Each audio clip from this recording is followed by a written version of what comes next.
Di antara doa yang harus sering kita baca doanya Nabi, ya muqallibal qulub, tsabbit qalbi ala dinik. Saya minta antum benar-benar baca dengan benar-benar menghayati. Percuma kita baca tidak kita hayati.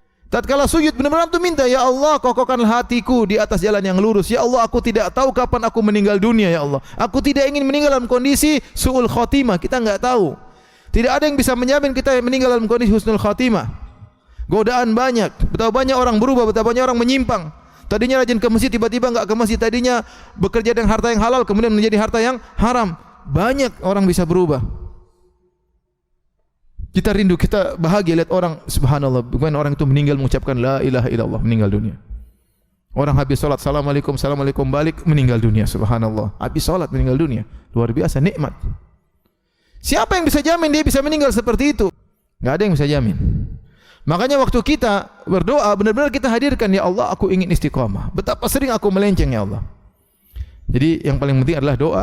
Kalau Allah tidak bikin kita istiqamah, enggak mampu kita istiqamah. Tidak mungkin kita sabar untuk bisa menghindarkan, sabar untuk menjalankan ketaatan, enggak mungkin. Enggak mungkin kita sabar untuk bisa meninggalkan maksiat kalau Allah tidak sabarkan kita.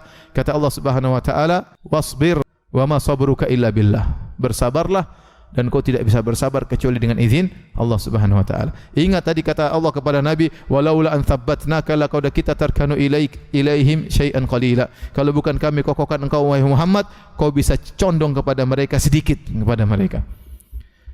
Maka tidak mungkin Anda pede dengan iman Anda. Oh, saya beriman, saya penuntut ilmu, saya istiqomah. Jangan harap. Kalau Anda tidak berdoa, kalau Allah tidak kasih istiqomah Anda tidak bakalan istiqomah. Ya akhi, kalau kita dengar cerita, sedih kita kadang. Kasus-kasus bukan terjadi kepada orang awam.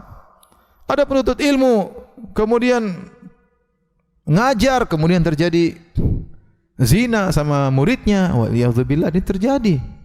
Syaitan tahu bagaimana cara menggoda. Meskipun Anda berjenggot, meskipun si ukhti bercadar, kalau syaitan mau menggoda bisa. Dan itu terjadi, kasus terjadi. Saya bukan bicara kasus tentang orang yang baru hijrah, tidak, yang sudah lama hijrah.